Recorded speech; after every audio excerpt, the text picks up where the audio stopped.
Folks, Black Star Network is here. Hold no punches. I'm real revolutionary right now. Support this man, Black Media. He makes sure that our stories are told. Thank you for being the voice of Black America, Roland. Stay black. I love y'all. All momentum we have now, we have to keep this going. The video looks phenomenal. See, this difference between Black Star Network and Black-owned media and something like CNN. You can't be Black-owned media and be scared. It's time to be smart. Bring your eyeballs home. You dig?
Today is Wednesday, August 9th, 2023. Coming up on Roland Martin Unfiltered, streaming live on the Black Star Network. The dictator in Florida, Ron DeSantis, has now suspended a second state attorney because he doesn't like the voters decided who they want to represent them. Monique Worrell joins us to talk about what took place this morning and how her replacement has already fired two of her top deputies and put in place somebody who she beat. We'll also talk to Nikki Fried, who runs the Florida Democratic Party, about this assault on democracy in the Sunshine State. The GOP continues its BS anti-woke campaign. You have a Republican presidential candidate, Vivek Ramaswamy, who's calling Juneteenth a useless holiday. How about you being a useless candidate? There's an escalating crisis in Niger where coup leaders are increasingly defiant. We'll speak with the president and CEO of Believe in Africa, who will explain why and how this has escalated. The last former Minneapolis cop who was involved in the death of George Floyd refused to accept responsibility for what he did. Well, guess what? He's going to prison. The judge was not happy at all. And folks continue dropping memes and videos tied to the Montgomery Brawl. We'll show more of that as well, folks. It's a jam-packed show. It is time to bring the funk. I'm Roland Martin Unfiltered on the Black Star Network. Let's go. He's got whatever the biz, he's on it. Whatever it is, he's got the scoop, the fact, the fine. And when it breaks, he's right on time and it's rolling. Best believe he's knowing. Putting it down from sports to news to politics. With entertainment just for kicks, he's rolling. It's on go, roll, roll, y'all. It's Roland Martin, rolling with Roland now. He's funky, he's fresh, he's real, the best, you know he's Roland Martin now.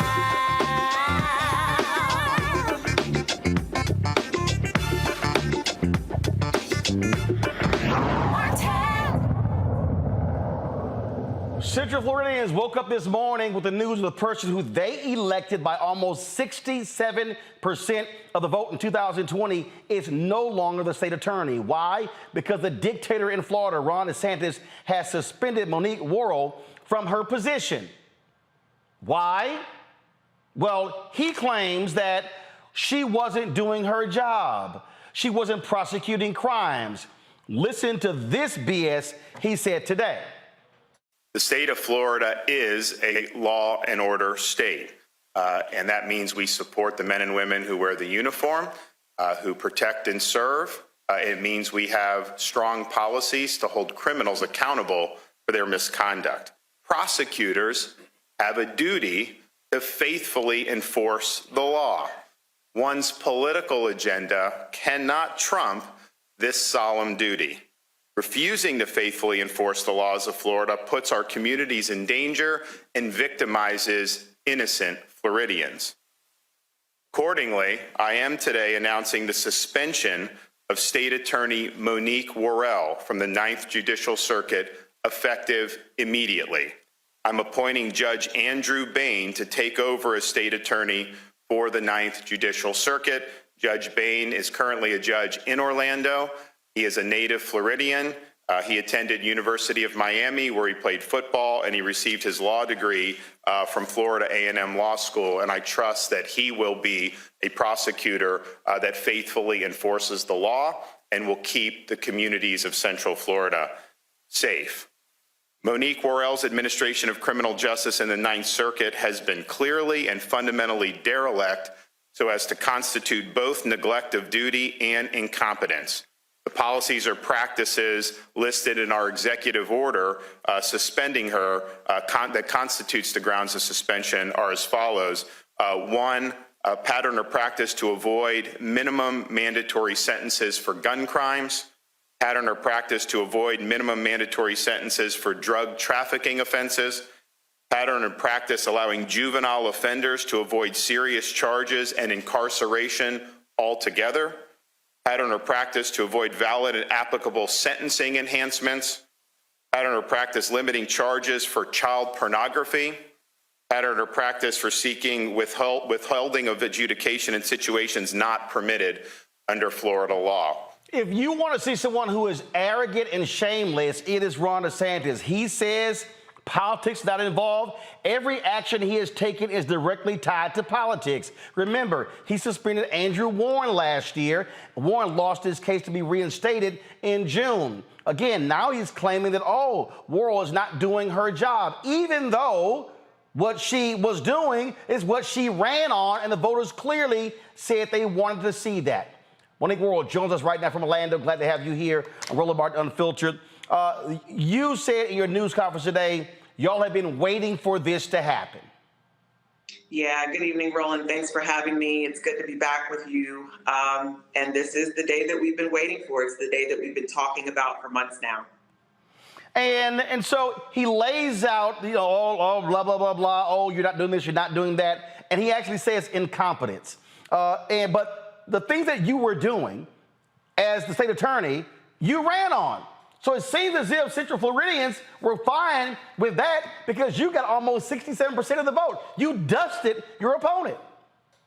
Yeah, the thing that I was doing is exactly the thing that I ran and was elected to do. And, it's dereliction of duties because it doesn't align with the governor's politics. So I think it's very hypocritical for him to get up there and say that politics has no place in law and order, because this is all about politics. This is all about his opportunity to restore a failed presidential campaign. So this judge comes in. He immediately gets rid of your two lieutenants. And my understanding, he brings in as the number two the person you beat, or the person who came in fourth place. So a loser who the voters didn't want is now the number two in your office? That is absolutely correct. It's strange how these things work. After I was elected, I met with Ryan Williams because he wanted to be my number two. And I guess he decided that he was going to become my number two one way or the other, with or without me. He was going to be number two in that office, and he has succeeded. And again, what this replacement has done, he's now gotten rid of diversionary programs, the different sort of tactics that you and other states' attorneys have done to minimize folks actually going to jail, because it's been costing taxpayers hundreds of thousands of dollars to imprison people. And so you put in practices that, frankly, are saving folks money, and individuals who, frankly, should not be in jail. You're creating different pathways to still hold them accountable. That's right, Roland. It's not only saving taxpayers' dollars, but it's diverting people from prison who don't belong there. Prison is for people who pose a danger to our society. And the individuals who go through our diversionary programs are not going for violent offenses. And if the governor was really so concerned about community safety, why does he continue to enact laws that are contrary to public safety? We are now a state that has no restrictions for carrying firearms. So anyone can get a firearm. You don't have to get a permit. It's a permitless carry state where we've already seen an increase in gun violence in our communities. There are now more, not less guns, and there will continue to be more guns because every time you loosen the restrictions, people buy more guns. And these are the things that are a danger to our community, not pretrial diversion. So I'm confused. Last I checked, and I've covered city council, I've covered county government, I've covered state politics. Prosecutors have prosecutorial discretion. You don't have to do what a DA in another area does, nor do you have to do what the governor says. You get to make the independent decision as to how to prosecute cases in your area, correct? Well, obviously that's not correct anymore under this regime of this dictator. You know, prosecutorial discretion is under attack here in the state of Florida, but throughout the nation. And this has become a really hot button for political extremists to target individuals who realize that over-incarceration, mass incarceration does not build public safety. Programs and diversionary opportunities increase public safety because they build stronger, safer communities. What's next? Do you plan to file suit against the governor? So I have a legal team that has been assembled, and they are looking at the executive order, and we will be meeting to discuss our next steps in that regard. This has an economic impact. You discussed at the news conference. You're suspended. You don't get paid. No, so it's interesting, right? When law enforcement officers get caught in wrongful activity, they get suspended with pay while the investigation takes place. That is not the case for Andrew Warren or myself now that have been suspended. We get paid for the last day that we worked. Our medical benefits will terminate. And, you know, my family's going to have to figure that out. There is a grave economic impact. And my kids are supposed to start school tomorrow. They don't deserve this. What do you say to the voters? And what is the community saying? Again, it's not like you won 51-49. I mean, you won with more than 2/3 of the vote. Well, unfortunately, if you are in a blue county in this state, your vote doesn't matter. And that's exactly what the governor has shown us by the removal of Andrew Warren, by my removal, and by the removal of all the other Democrats that he has removed in his tenure as governor. Our democracy is under attack. And it doesn't matter if you agree with me or don't. It doesn't matter if you're a Democrat or Republican. Our democracy is under attack. And this man is running to be the next president of the United States. We have to stand together, everyone who believes in democracy, to stop that from happening. The campaign, first of all, your term is up next year. Are you running for re-election? I am absolutely running for re-election, and I encourage people to go to my website, MoniqueForStateAttorney.com, to find out more about me and to support my campaign for re-election. When Tennessee Republicans did the exact same thing, removing Representatives Justin Pearson and Justin Jones, Vice President Kamala Harris came down there. There were a lot of people who were organizing. Do you want to see national Democrats put this on the radar and come down to support you, to support Warren and other Democrats who are under constant assault by dictator Ron DeSantis? Yeah, so absolutely. And again, this isn't about Monique Worrell, right? Monique Worrell is the name that we're discussing today, but this is about democracy. This is about individuals going to the voting booth, making their votes, and then having their votes stripped away from them because other individuals put themselves in positions that allows them to remove democratically elected public officials. Our democracy is at stake, and everyone needs to be in support of holding on to democracy. Last question I have for you. Andrew Gillum lost by 30,000 votes to Ron DeSantis. There were very low numbers in Broward County, Miami-Dade County. I keep saying to people, don't bitch and moan today about what Ron DeSantis is doing if you did not vote in 2020. The fact of the matter is, If enough folks had voted, DeSantis would never be the governor, and you would not be in the situation. This is why votes, not just in your race, but the top of the ticket all the way down, is critical.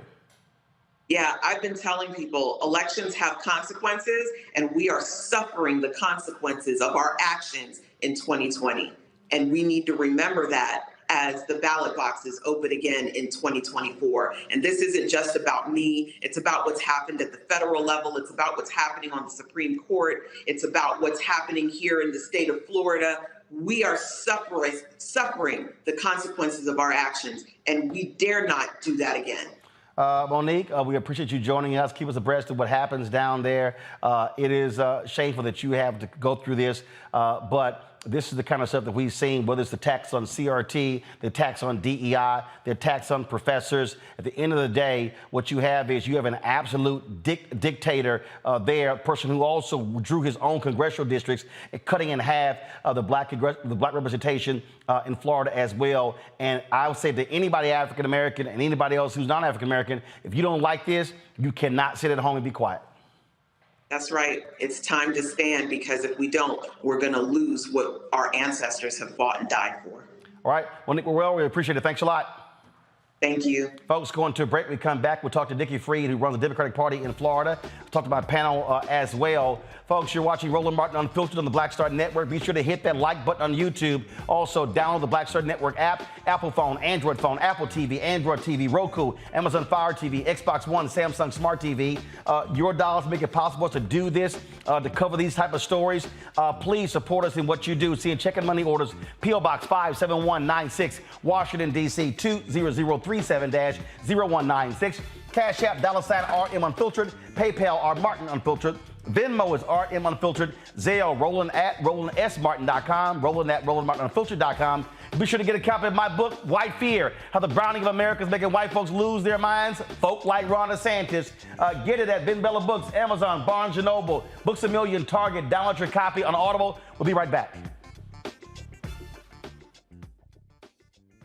Question for you. Are you stuck? Do you feel like you're hitting a wall and it's keeping you from achieving prosperity?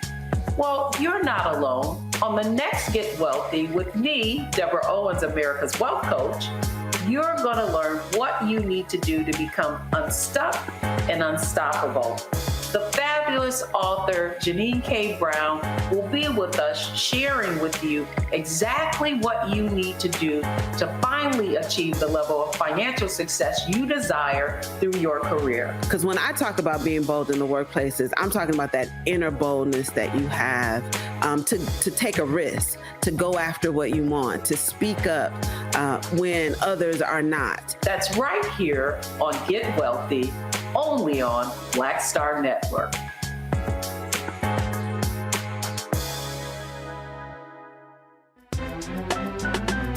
I'm Faraji Muhammad, live from LA. And this is The Culture. The Culture is a two-way conversation. You and me. We talk about the stories, politics, the good, the bad, and the downright ugly. So join our community every day at 3 p.m. Eastern and let your voice be heard. Hey, we're all in this together. So let's talk about it and see what kind of trouble we can get into. It's The Culture. Weekdays at 3, only on the Black Star Network.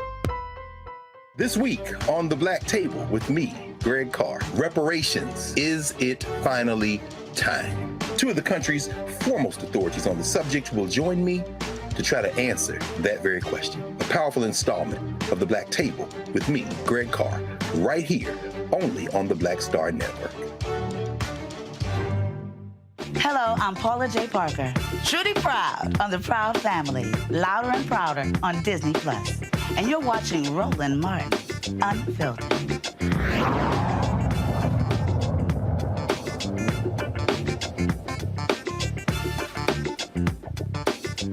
We continue our coverage on the assault on democracy in the state of Florida by dictator Ron DeSantis. Joining me now from Miami is Nikki Fried. She's the chair of the Florida Democratic Party. Nikki, glad to have you back on the show. Again, when you look at, playing that video and listening to this man stand there, just flat out lie, and to say, oh, the rule of law in Florida and keeping Central Floridians safe, they're the very people who voted.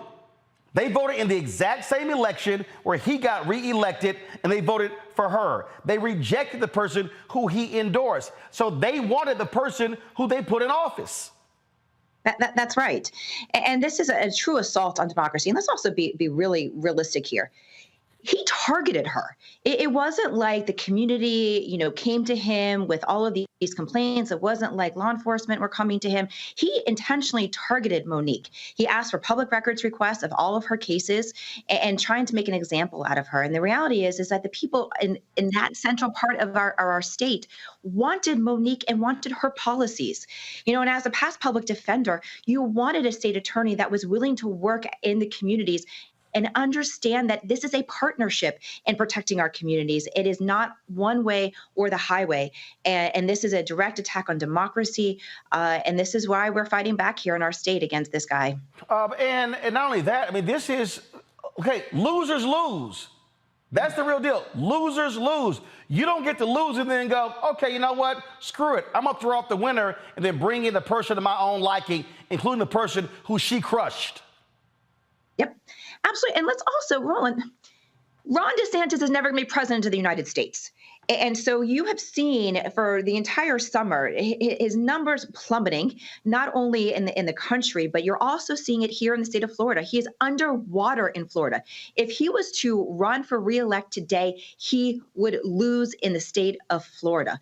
And he's running for president, just how he's governed, for white America. Let's be realistic about what is happening here. He is trying to get another headline and trying to show that he is, strong and aggressive on law and order, when all he's doing is trying to distract all of us against what's happening on the national level and the fact that he is losing his election, that he cannot compete with Donald Trump. And so he comes back home. He's only in the state of Florida for 24 hours, and it's an assault on democracy. In fact, I'd rather him stay on the campaign trail because the more he's not here, the better opportunities it is for us here in Florida to organize and to make sure that we are taking back our state.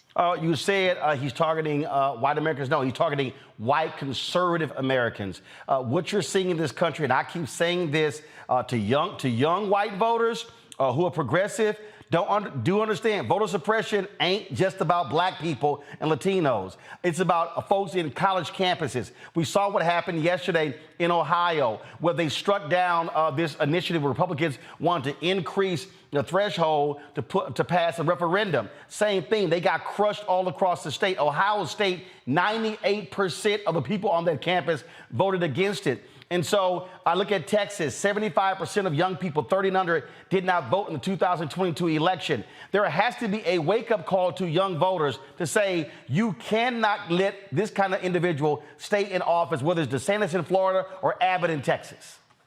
Yeah, absolutely. And I think that that's what's happening. We've created a generation right now that is the most pissed off generation, rightfully so. They have seen their teachers being attacked. They've seen their community members in the LGBTQ plus community attacked. They've seen books being taken off of their shelves. If they're in higher education, they're seeing DEI in Florida not being offered both inside the classroom and funding of programs outside the classroom. They've been doing active shooting drills every single year in their schools. And now it is important for us as Democrats to make sure that we are giving them a platform. And that's what we're doing right now in Florida. We are making sure that we are elevating this next generation. We're giving them tools for success. We're working on college campuses again, voter registration. But it is going to be this generation that is going to save democracy. And you're right, we are seeing it all across the country. We even saw it in Wisconsin. When Wisconsin had that special election for their Supreme Court judge, it was the youth that was able to get it across the finish line. Yep. And when the NRA filed for bankruptcy, it was March for Our Lives kids that caused that. So this generation has the fight, has the grit, and now it's time for us old people, I can't believe I'm calling us old, to get out of their way and let them lead and give them opportunities. Where are national Democrats? We saw what happened in Tennessee. Are you hearing from the White House? Are you hearing from the DNC? Are you hearing from Democratic leaders there? Because at the end of the day, what took place in Tennessee, this is the exact same thing. This person is suspending her and throwing her out of the office she was elected to. Yep. You know, the vice president was, I mean, let's also go back to what is happening in Florida. The assault on the Black community, and you and I have talked about this. This started, you know, that when he passed the anti-protest laws, you know, when BLM was, you know, happening on our streets all across our country. He then went after, as you just mentioned, the congressional district maps and getting out Black representation. He's gone after those returning citizens that we all fought so hard for that amendment to pass. And then, of course, the attacks on AP, African American history, now the all-on assault of African American history in general. And so we have seen the White House come to our defense. The vice president was here in the state of Florida now twice in the last 2 weeks after the changing of the Black curriculum, came to Jacksonville, which we were able to flip that seat, that mayor's seat this past year, and then just now in Orlando last week, delivering that same message that the benefit of slavery is undebatable. It doesn't exist. And the fact that she is continuing to show up, we are getting support from the White House. But of course, for anybody who is listening to this inside the ears of the Oval Office, we always can use more backup. We are fighting hard here in Florida Democrats. We are standing up. We are united. You saw Democrats all across the state of Florida come to Monique's defense. Not even as Monique even said earlier, it's not Monique per se. It is the situation and is making sure that we're protecting democracy. And I also am going to make this very black and white statement. She's also the only Black female state attorney elected in the state of Florida. And this is something that is second in history, right? Just second in history, behind Amos Ayala. That's correct. Who Rick Scott suspended as well. If you remember that she was suspended because she refused to ask for the death penalty. Again, something that she campaigned on and was elected overwhelmingly in this community. And so this community has the right to get elected people that represent their community. That is the whole point of local government. And the fact that Ron DeSantis and this Republican Party of Florida doesn't understand the concept of you know, people wanting their local government to function and be a true representation of their communities.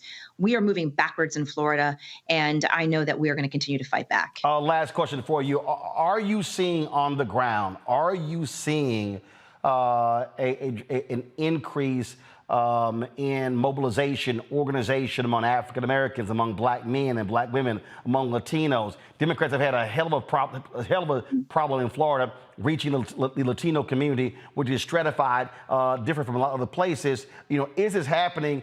Look, insurance rates are skyrocketing in this state. You've got Miami population decreasing. I mean, are people saying, you know what, we're pissed off with what's going on with our state? Yes, people are pissed off. I mean, we started our Take Back Florida tour last week in Volusia County, which is a very red area in our state. Over 150 people showed up to our Take Back Florida tour. We then went to Orlando, Seminole County. Today, we're back in Miami-Dade, and we're hitting the ground. And people are coming to these events energized, excited about opportunities to volunteer, to make sure they're going back onto the doors. We are even in Miami Gardens today, which is one of the largest Black percentage of the demographics there. And people are showing up and they're realizing that as these culture wars continue in the state of Florida, you're right. Property insurance is the highest in the nation if you can find it. It has increased 208% since Donald Trump, same person, Ron DeSantis was elected governor. You also then have right now 9% inflation. That is more than double the national average. That is on Ron DeSantis. You can't find affordable homes. Now Ron's affordable housing director is suspended under an investigation. You can't find teachers. We have the largest teacher shortage in the country. The state of Florida is on fire. And so the more that Ron DeSantis continues these culture wars, they're having direct impact on the people that live here in the state. They are coming out. They are waking up to what is happening. And we are going to make sure that they've got a voice, not only at the ballot box, but throughout the rest of the year in helping to reform this Democratic Party of Florida. Nikki Fried, Chair of Florida State Democratic Party. We really appreciate you joining us. Thanks a bunch. Thanks for having me. Folks, going to the break. We come back. We'll chat with my panel about what's happening in Florida and its impact across the country. You're watching Roland Martin Unfiltered right here on the Black Star Network.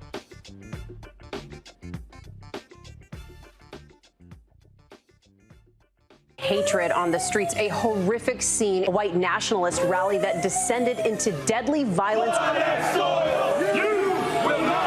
White people are losing their damn minds. An angry pro-Trump mob storms the U.S. Capitol. We're about to see the rise of what I call white minority resistance. We have seen white folks in this country who simply cannot tolerate black folks voting. I think what we're seeing is the inevitable result of violent denial. This is part of American history. Every time that people of color have made progress, whether real or symbolic, there has been what Carol Anderson at Emory University calls white rage as a backlash. This is the rise of the Proud Boys and the Boogaloo Boys. America, there's going to be more of this. Here's all the Proud Boys, guys. This country is getting increasingly racist in its behaviors and its attitudes because of the fear of white people. The fear that they're taking our jobs, they're taking our resources, they're taking our women. This is white fear.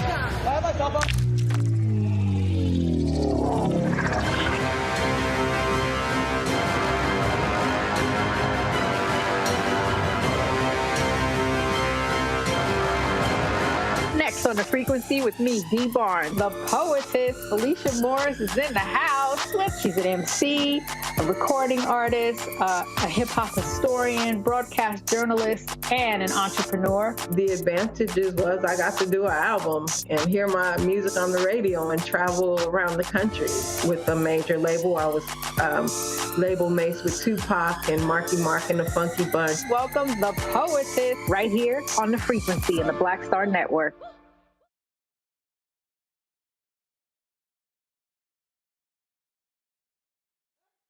Hey, it's John Murray, the executive producer of the new Sherry Shepherd Talk Show. You're watching Roland Martin Unfiltered.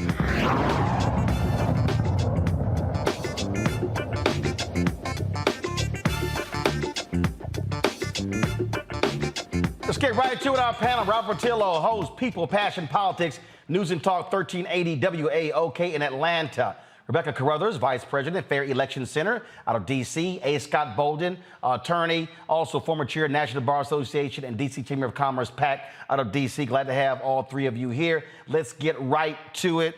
Scott, when we see what is going on there in Florida, folks should be pissed off, mad as hell, and I dare say to black men, black women, and everybody, this is why we cannot sit still, should be organizing and mobilizing to throw these assholes out.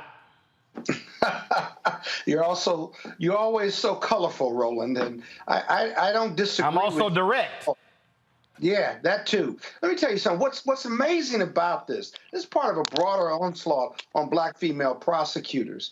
And the one point that your discussions about the Florida situation it did not cover is that in the 9th District, where the state's attorney is operating and reducing crime, the facts are she's reducing crime. All of her programs show and indicate the statistics that crime is down, not up. The real problem in Florida is these crazy statutes that allow the governor to supplement or substitute their judgment for that of the voters. That ought to be unconstitutional. And so the attack or the appeal ought to be on the unconstitutionality of that particular statute. But if you look in Baltimore, Maryland, with Marilyn Mosby, they brought federal indictments against her. They've attacked Kim Foxx in Chicago. There are other black female prosecutors who are doing their jobs, rooted in discretion. The crime is down, and yet they're still being attacked by conservatives. Conservatives have to do this because they don't have the votes otherwise to win these elections, if you will. And the statutory scheme in Florida just makes it right for this type of delusional leadership, suspensions. And now she's out of work and she's running for re-election. What happens if she wins her re-election? Does the suspension carry over? Or does that terminate the suspension? Who knows? Actually, no. What should be happening next November, Rebecca, and that is no Republican should be governor. That's what should happen. She should be reelected. No Republican should be elected governor in that state. And people in that state who are Democrats, who are progressive, who are black, need to understand. I don't want to hear the bitching and moaning about education and what's being taught after the fact if you did not vote. You know what's unfortunate? The governor's race isn't until 2026. But what can happen in 2024 is looking at the state house races. Because just like what Florida is doing now, and just like what Scott just said, it looks highly unconstitutional. The same thing right now is happening in Georgia. The Georgia legislature just passed a law that allows for the governor to use discretion on investigating prosecutors in the state of Georgia. This is happening right now. I have friends who are prosecutors in Georgia, and right now they're being told that the cases that they try and the cases that they don't try, the folks that they bring charges against, all of that is now subject to review by the governor. But what's different in Georgia is that the state bar and their prosecutors are working together, have formed a working group to figure out how they could push back on this. So what I really want to hear in Florida is, what is the Florida State Bar doing about this? I want to see the big marquee law firms out in front and letting Governor DeSantis know that this is not acceptable. You can do wherever you want in the executive, but you're not about to F around with our courts. But here's what he's done, though, Robert. He controls the state Supreme Court. They gerrymandered that. You had 2 Republicans, 2 Democrats who resigned. They ramrodded their people through. They control Florida lock, stock, and barrel. Supreme Court, legislative, and governor mansion. Something has to give, but it only changes if people use their power. Oh, you're absolutely correct, but I also think there's a responsibility on the part of the Democratic Party of Florida on candidate recruitment. Why would you run the husk of Charlie Crist for Georgia or for governor? Well, first of all, Robert, here's the deal. That's why the person who was the chair got bounced. That's why Nikki Fried is now there. The Florida Democratic Party statewide has been in shambles in the past 8 to 10 years. That's why she now is running, because people got sick and tired of those crazy yahoos running the party.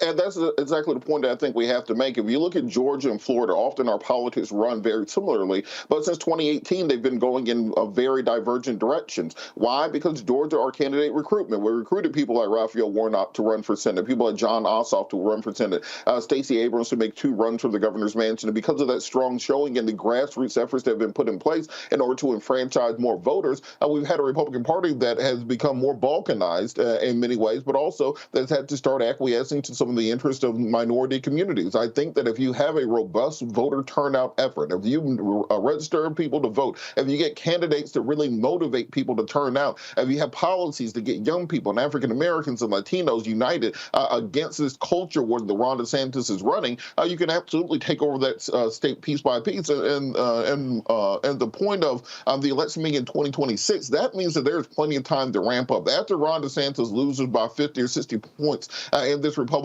primary, he's going to be in a position of injuring the entire Republican Party of Florida. There's no reason that Democrats should not be able to pick up House seats, state Senate seats, as well as start beating back the Republican Party. It took him years to get to this point. It's going to take years to get out of this hole, but it is doable. But it's going to take a concentrated effort that we have not seen in Florida in many years.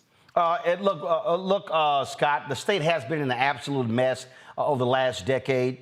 Again, Nikki Fried was the last Democrat elected statewide. She lost when she ran for governor in the primary against Charlie Crist, who had no shot whatsoever. I don't know what the hell they were thinking. But the bottom line is this here. When you're rebuilding a party, it ain't going to happen overnight, but it also is going to need resources. And what also has to happen is that national Democrats are going to have to go, well, you know what? Hey, Florida's off the map. They're not going to put any money into it. They've done that in Texas. They did it in Georgia, but the folks in Georgia had to create a statewide mechanism to actually change what happened. That's how Warnock and Ossoff eventually became United States senators, because that was a grassroots effort that was about targeting, micro-targeting folks in that state. Has to happen in Florida. And so this might not happen or might not change over the next 1 to 2 election cycles, but it has to start. But you have to be intentional about it. As a former state party chair in 2003, 2004, rebuilding, reorganizing, and raising money at a level that you've never seen before, it takes intentionality from the state party chair to who serves in the state party to building a strong relationship with Democratic governor associations all the way up to the White House. It starts with messaging and convincing them as to why they ought to invest at the state level, congressional level, senatorial campaign, as to why this state is winnable and why, even if it's not winnable, it should be competitive. That takes resources, that takes communication, that takes relationship building and finding allies in the Democratic Party to say this is worth it, because without the Democratic apparatus and without that investment and recruitment of strong candidates, you cannot continue to roll over and give up Florida and say, oh, well, it's just not going to happen. It'll never happen. You'll never win the lottery if you never buy a lottery ticket. They just gave away $1.5 billion if you didn't play the lottery. You got to invest in Florida and in Texas, because they don't have to be purple states. Why do I have to convince you that we're a purple state before the Dems invest money? And they better start investing money in Black Men Vote, too, because they turn down organizations like Black Men Vote who want to do positive things in Florida, who want to register and deliver votes to the during these elections. And the Democratic Party, many factions of them, won't invest in those organizations. It takes a continuum of care to do this. But more importantly, it takes intentionality. And the Democratic Party nationally just doesn't have that right now in Florida. Robert, go ahead. Well, just to Scott's point, the Democratic Party is going to have to just make a decision at some point whether or not they want Black men to vote for them or not. They have to stop being afraid to address the issues of Black men and then just simply expect them to turn out on Election Day. Black men, you can't just keep saying racism, racism, racism without pushing any policies through. You're going to have to show, look, if you really want them to turn out, look, we passed the George Floyd Justice and Policing Act. We passed the Tyree Nichols Duty to Intervene Act. We passed the John Lewis Voting Rights Act, etc. down the line, instead of simply saying, well, the Republicans are racist. We know the Republicans are racist yet, but what are you going to do to actually change those? But here's the deal, Rebecca. One second. Rebecca, facts are facts, though. The reality is Black women are the #1 voting bloc for the Democratic Party. Black men are #2. So let's just be perfectly clear. It's not a question of are Black men voting Democrat. They actually are. They are looking at the policies. The issue that you see is you see the numbers going down, or you see people sitting out elections. That's what happened in Florida. Massive numbers of African Americans simply just did not vote in the last 2 election cycles. And so the point is, you have to create an apparatus that is reaching those people to get them to understand that it's late to complain about actions someone did when the election is over and you set out the very election because there was somebody who actually was running against that person. Well, Roland, I campaigned in Florida in 2008 and 2016. And one thing that I could do is talk about in 2022, leading up into 2022, when Nikki Fried was running to become the Democratic nominee in the governor's race. One thing that she was criticized for from Black communities is that she did not engage often and early and enough with the level of engagement. There were many Black women who approached Nikki's campaign and let her know there's more you need to do to engage our communities if you expect us to turn out and if you expect us to turn out for you. As you can see, she did not win the nomination. Not saying that Charlie Crist was a better candidate, because he was not, but I think it's very important here, like everyone's saying, Scott saying, Robert saying, you're saying as well. In Florida, you have to engage Black communities, period. Whether they are Caribbean Black, whether they are African Black, or whether they are American Black. You have to engage with them often. You have to listen to them, and you have to speak to the actual policies that Black folks are talking about in Florida. You cannot treat us in Florida as a monolith, just like you cannot treat Spanish speakers in Florida as a monolith. Your Cuban Americans who are in South Florida aren't going to vote the same as your Dominicans, aren't going to vote the same as your Puerto Ricans, aren't going to vote the same as some of your folks who are up in Destin or who are out in the Panhandle. And if the Democratic Party does not understand that, then Florida will remain DeSantis land. Folks, Robert, 30 seconds, go. Just real quick, just on that exact point, as a resident Haitian American here, Joe Biden's going to have to do some aid to Haiti because there are many people in the Haitian American community in Florida who still remember the Clinton Foundation and the efforts to rebuild after the earthquake and still blame them for that and do not vote Democrat till this day. If Joe Biden sends a good aid package to help calm some of the disruptions going on in Haiti today, you might be able to win over many of those voters that currently are completely anti-Democrat, won't even listen to the words as many members of my family are. Just a piece of game for the Democrats if they ever wanted to win. All right, folks, hold tight 1 second. We come back. We'll talk about one of the cops who was there when George Floyd was murdered. He gets sent to prison, and the judge was not happy with what he had to say. We'll break it down next. Roland Martin Unfiltered on the Black Star Network. If you're watching on YouTube, hit that like button, y'all. Okay, I see all y'all commenting. Why don't we have the number of likes as we do people who are watching right now? So hit the like button.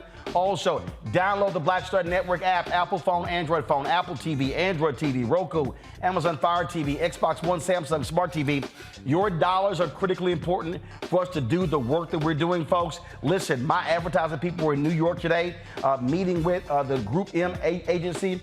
We've been meeting with them for 3 years, have not gotten a dime. We're putting up the fight, trying to get it. But listen, your dollars make it possible for us to keep doing what we do. And so send your check and money orders, P.O. Box 57196, Washington, D.C., 20037-0196.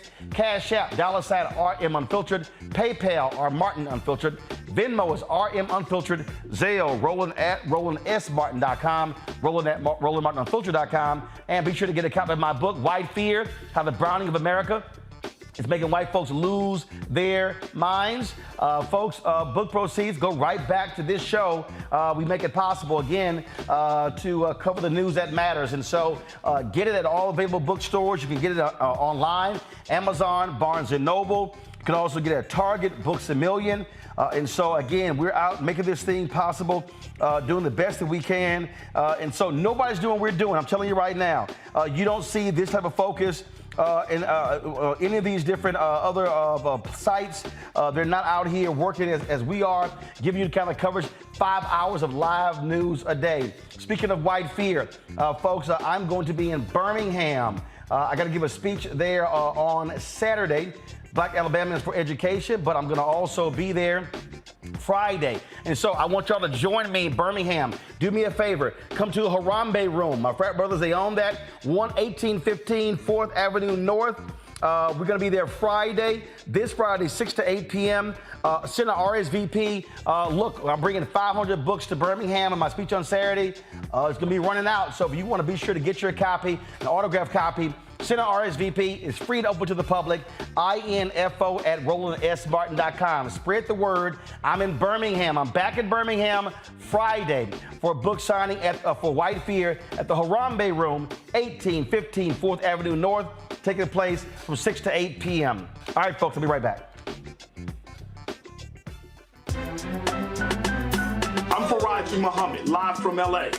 And this is The Culture. The Culture is a two-way conversation. You and me. We talk about the stories, politics, the good, the bad, and the downright ugly. So join our community every day at 3 p.m. Eastern and let your voice be heard. Hey, we're all in this together. So let's talk about it and see what kind of trouble we can get into. It's The Culture, weekdays at 3, only on the Black Star Network. Up next on The Frequency with me, Dee Barnes. The poetess, Alicia Morris, is in the house. She's an MC, a recording artist, a hip-hop historian, broadcast journalist, and an entrepreneur. The advantages was I got to do an album and hear my music on the radio and travel around the country with a major label. I was label mates with Tupac and Marky Mark and the Funky Bunch. Welcome, The Poetess, right here on The Frequency and the Black Star Network. On the next A Balanced Life with Dr. Jackie, we're talking all things mental health and how helping others can help you. We all have moments where we have struggles, and on this week's show, our guests demonstrate how helping others can also help you. Why you should never stop giving and serving others on the next A Balanced Life here on Black Star Network. This week on The Black Table with me, Greg Carr, reparations. Is it finally time? Two of the country's foremost authorities on the subject will join me to try to answer that very question. A powerful installment of The Black Table with me, Greg Carr, right here, only on the Black Star Network. My name is Lena Charles, and I'm from Opelousas, Louisiana. Yes, that is Zydeco capital of the world. My name is Margaret Chappelle. I'm from Dallas, Texas, representing the Urban Trivia Game. It's me, Sherry Shepherd, and you know what you watch. Roland Martin on Unfiltered.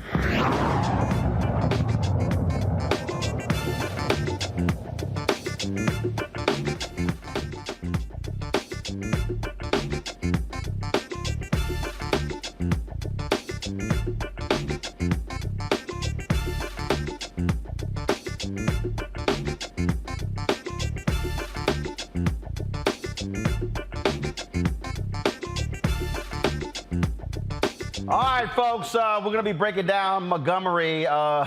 People are still talking about the Montgomery brawl. We'll do that in the next hour. And so we just want to give you a shot of our studio chair because that goes for any people who have any stupid stuff that they say on this show. So my producers put in the script that dude Vivek, who's running on the presidential side. Y'all can show his photo. So he made some comments about Juneteenth and took some people off. Guess what? He means nothing to me. I don't give a shit. I'm not wasting any breath on him. He's not going to win. He's not going to even place. And so all he does wants attention. And so I'm ignoring him. Next. All right. The last former Minneapolis police officer convicted in state court for his role in the killing of George Floyd gets 57 months in prison. Before Judge Peter Cahill handed Tal Thao his sentence, the convicted former officer stood in court denying he did anything wrong. Thank you, God, for this opportunity. But there isn't anything that's hidden from him. 1 year ago, I said, I promised that I would come witness here for Jesus today.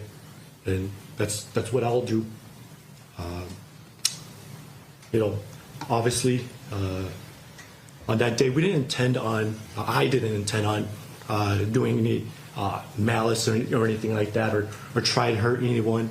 That was never my intent. I did the best I thought I could. Obviously, the outcome didn't come out the way I wanted it. So I'll leave it at that. I'll move on here. I'll start with, if you have your Bibles, go ahead and pull it out. I'll go with the Gospel Luke, chapter 21. Jesus said that you give us the opportunity to share the gospel and our testimonies to government authorities. And I should say that I hope that everyone that's baptized in the Trinity will appreciate that. I know God isn't relegated to just Sundays or boxed in. On June 11th, 2020, through the providence of God, while at Hennepin County Jail, I was troubled. I was troubled how the false narrative started, the slander,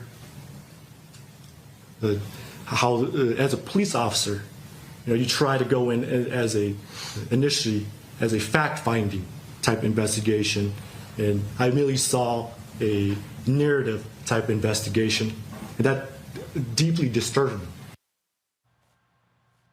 I'm sorry, was he preaching a sermon?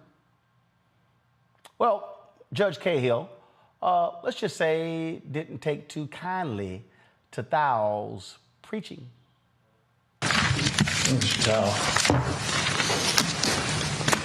to be perfectly honest, after 3 years of reflection, I was hoping for a little more remorse, regret, acknowledgement of some responsibility, and less preaching.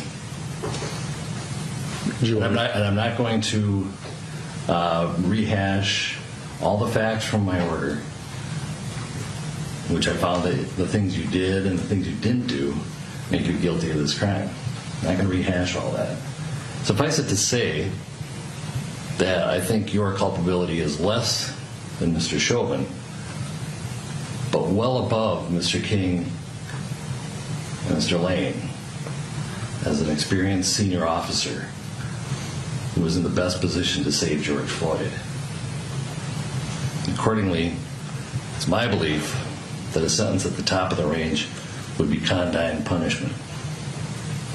So as to count 2, having been found guilty by the court of aiding and abetting manslaughter in the second degree, after a trial pursuant to Minnesota Rule of Criminal Procedure 26.01 Subdivision 3, judgment of the court is that you are convicted of that offense. Count 1 is dismissed pursuant to the negotiation. You are sentenced to 57 months in prison with credit for 340 days already served. This sentence will be concurrent with your federal sentences. I apologize, Your Honor. And will be served at a federal facility designated by the United States Bureau of Prisons. Upon release from your federal sentence, you will be transferred to the Minnesota Department of Corrections to serve the remainder of your state sentence unless alternative arrangements are made with the United States Bureau of Prisons. Your provided DNA sample is required by law, and you are prohibited from possessing firearms and ammunition for the remainder of your life. Pay a $50 fine, $75 surcharge, and $3 law library fee from prison wages. Any questions? Oh, no. God bless you, sir. All right. All right, we're adjourned. Thank you. Rebecca, he gonna try to slide in that God bless you. This is so phony. This is so American too. Like in this country, when bad things happen to Black people, white supremacy tells us, well, oh, if you just wrap yourself in white people with blonde hair and blue eyes, you're absolved of all of your wrongs, and Black people just got to accept it. I mean, this is classic America. It's phony. It's to be expected. But I mean, if he was going to preach or give a sermon, I wish he would have put a little bass in his voice and made it a lot more interesting. But it was weird.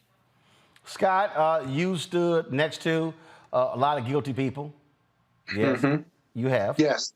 Yes. And so, by the way, I've saved a lot, saved more than have gone to jail under my. Okay. All right. Okay. Whatever. Okay. There you go. There you get pat on the back. Okay. My point is, you stood next to guilty people and sentencing. That is not the time to be Mr. and Mrs. Defiant, especially when your ass did it. This dude said he was just a human traffic cone, as if he couldn't do anything. And the judge is like, no. Your ass was a senior officer. You could have done more. And, you know, he and his lawyers had experience with this judge. He was a very, very good judge for trial, and then also sat on the bench trial for Thao. Thao's in jail already. And so, as a result, the judge actually told you after the fact that I was looking for a way to give you less time. Right. I was looking for some contrition. I was looking for some apologies to the family. I was looking for you to say, you know what? It wasn't just a bad day. I drove the negative narrative, and I'm the senior officer. I should have stepped in. I didn't, and I apologize to the court, to the police and law enforcement of this country, and to the George Floyd family, and I'm ready to stand and serve the sentence upon which this court is going to bestow upon me, right? He could have been emotional. He could have apologized profusely and asked not for forgiveness, but for mercy from this judge. That's what I would have coached him to do. And even if he still gets 5 years, he's at least shown that he understands and appreciates and gets it, that he killed a man and had a big part in killing this human being. And it just didn't get there. The preaching part had nothing to do with his remorse. The preaching part was he wanted to spread the word of the gospel before he was going to jail. Well, he's going to go to jail anyway, and he got just what he deserved. I don't know whether his lawyers didn't coach him the right way or not, or whether he was even coachable, but some contrition and apology probably would have got him a year less than what he got, maybe a little bit more. You never know, because he's in jail already on the federal side. Trust me, he must have had the same coach as Tory Lanez, because both of them acted the same. The judge is like, okay, all right, let me show you how this works. That's right. Yeah. That's what I say. These judges are not BSing with this. Once you get convicted of killing somebody or manslaughter, aiding and abetting, I don't care whether you go to trial and you've never been in trouble before, right? Let me tell you something. You're going to get sentenced to jail. Your liberty is going to be at stake. This is no joke. And it's even worse at the federal level because they got federal sentencing guidelines. But the federal judges have a lifetime appointment. They can go up or down. They can downwardly adjust or upwardly adjust from those guidelines and stuff. And so even when we talk about the 80 felony counts Trump is facing at the state and federal level, this is far more serious than running for office, being nominated, and then running for the president. The criminal justice system doesn't care about that. And while Thao is going to jail for a much longer time than he could have gotten, the real issue, even in the presidential circumstance, is he going to be tried and is he going to get convicted? Because if he's tried and convicted, state or federal level, he's going to jail. He's going to be sentenced to jail. I don't know what happens after that, but those judges are going to sentence him because it's their judicial oath and duty to do so. Look, if you didn't do it, I say remain defiant. If you did not do it. In this case, we got his ass on tape. Oh, and yeah. we all saw it, and he did it. And he wouldn't let EMS, emergency services, who was there from the fire department, said, I've got to give this man aid. Let me do it. I'm trained in this. You're killing him, basically. You heard that on the video. And Thao was the one who would not let EMS come in while the process of killing was going on, would not let them intervene. A fellow government worker and employee. He deserves to be in jail for that alone. That's aiding and abetting. And there you go. All right, folks, hold tight. 1 second, we come back. We'll talk about what's happening in Niger. A military coup is causing significant problems in that country. Many other African nations are coming to their aid. Also, it's the gift that keeps on giving. The Montgomery Brawl, folks keep talking about it. You see, we paying homage to them in our studio, right there with the chair. And so we'll show you some of the other memes, photos, and videos that folks have been putting together to commemorate August 5th, 2023, and that is Lift Every Voice and Swing Day. All right, you're watching Roland Martin Unfiltered right here on the Black Star Network.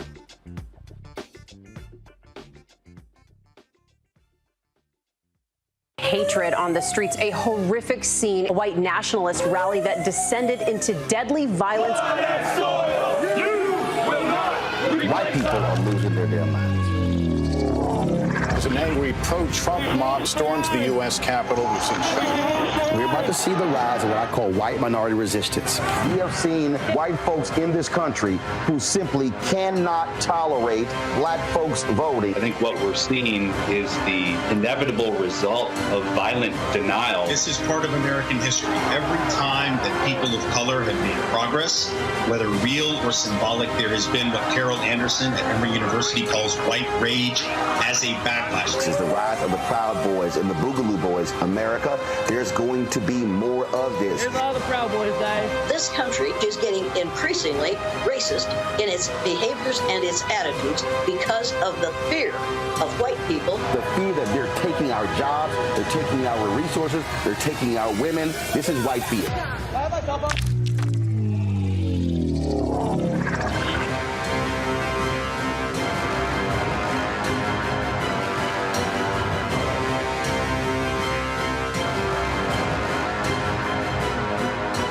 This week on The Black Table with me, Greg Carr, reparations. Is it finally time? Two of the country's foremost authorities on the subject will join me to try to answer that very question. A powerful installment of The Black Table with me, Greg Carr, right here, only on the Black Star Network.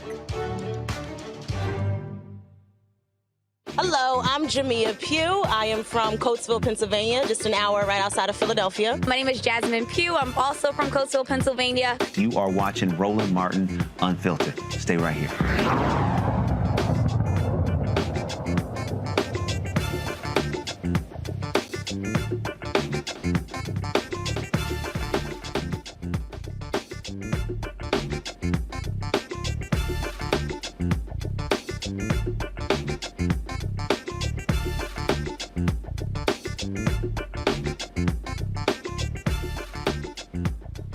The military coup in Niger continues as reports of the country's president is running low on food and time. Since July 26th, the country has been under military control, with the head of Niger's presidential guard declaring himself head of state. Well, that has not been greeted well by a number of countries. In fact, they have made it clear that if they don't step down, there's going to be military action taken against them. They do not put the president back in office. Joining us from D.C. is Ajel Cremo, the president and CEO of Believe in Africa Group. Glad to have you here. So what is exactly going on here in Niger? And explain to people why this is a critical country in the motherland, and speak to American interests, because anytime we talk about America, look, we don't get involved in anything unless there's American interest involved. Thank you very much, Roland, for having me on this important show. Yes, it's true that Niger is of strategic importance to the U.S., not just because of the economic interest, but also for the stability of the region. So we have more than 1,000 troops there. And then in terms of economically for the region, for the U.S. and even from the France, you have natural resources that are coming from, strategic resources that are coming from Niger. Just last year, there was a huge pipeline of gas pipeline signed between Nigeria and Morocco. They will be building a pipeline from Nigeria to Morocco, and half of it is going to Niger. So this is really important for global players, and that's why it's really critical that we maintain stability in that region, and particularly in that country. Niger, to me, is almost a case that reflects the growing sentiment that you have in the region on what democracy is about. The will of the people, we're facing several coup d'etat, but how do you define democracy? How do you define coup d'etat? Is it military coup d'etat alone or constitutional coup d'etat? So now the reason why we have a lot of stress in the region right now, and it is a result of the stand of the French government and also the ECOWAS and the AU region. The stronger they come and the stronger the population, the youth particularly, are standing on the side of the junta, not necessarily because they like coup d'etat, but because for them, it's almost like the time for them to exercise their freedom and their independence. And that's what we have at stake. And it also creates a huge opportunity for the U.S. as a leader of the region and as a strong partner, respected partner, because the Americans are still enjoying a lot of popularity in the region. It's an opportunity for the U.S. to really re-engage and reconsider the way we approach our diplomacy with Niger and the region. So when you hear these other countries saying that they're going to take military action, a lot of times you don't actually hear that. So clearly the surrounding nations realize that this is crucial. Yes, absolutely. And it's crucial. And that's also where the problem starts. The problem is because if you look at the public opinion, the Africans are saying there's a double standard. We created the president by not having a strong stand when they have previous coup d'etat. Why are we doing that with Niger? So under the leadership of Tinubu and ECOWAS, they were fast on condemning, and they have to condemn. We all agree that we have to condemn the coup d'etat in the strongest possible way. But it requires more legal authority for them to exercise the military power with the country. But now, keep in mind that Africa is intertwined. We have those virtual borders. For any country to engage in Niger will be almost like engaging other countries as well. I'm not just talking about Guinea, Burkina Faso, and Mali, who had a similar situation and they exercise the solidarity, but also because look at the neighboring countries, for example, Benin and Niger. They've almost completed building a pipeline from Nigeria to the country through Benin. This pipeline was supposed to go to testing the end of this year. It's going to flame. Nigeria and Niger have 6 or 7 states. Same people, same family, same culture. So it's really difficult to imagine any military action in the region without putting the entire region into flame. I don't think anybody wants that. The US does not want it, the French doesn't want it, and obviously the Africans don't want it. So I think the diplomatic route and the political route is the only way out. Questions from the panel. Rebecca, you first. Thank you so much for talking to us tonight. What do you see as the future of Niger? It's going to be very difficult because, obviously, as you see, since yesterday, they're not really, unfortunately, I don't know why, probably because they have another support that we have not identified yet, probably Russia, but they tend to be not really open to negotiation. The fact that they did not engage the leader, Mr. General Chani, did not engage with the assistant secretary when she was there. All the AU leaders, ECOWAS leader, none of them were able to meet with the so-called President Chani. This is concerning diplomatically, because how can we negotiate if we don't engage with the leader? But the future of Niger is it's very sad. I have a lot of concern because the country is landlocked. But obviously, when the country like that is very poor, when the youth, who represent 70% of the population, are that desperate, it's almost like do or die. You either die here or die at the sea. So anyway, so it's really a time for all of us, all the Africans and the partners, the friends of Africa and the partners of Africa, to really rethink about a democratic system, because we have countries where even elected leaders do not reflect the will of the people, and sometimes we see instances where the leaders are more accountable towards the biggest donor or the former colonial power, like the French. For example, they have the impression that ECOWAS action was dictated by the French. And that's really concerning. So we really have to take into consideration all those elements, the youth, the growing sentiment, anti-French sentiment, not sympathy for Russia, because I don't think the leaders, the African people, the ones on the street, are pro-Russia. But in Africa, you say when you are sinking, you can even hold the tail of a snake. So if the U.S. is not taking the leadership to really pause and revisit the way we exercise our democracy in Africa, I think it's going to be the beginning of terrible things happening.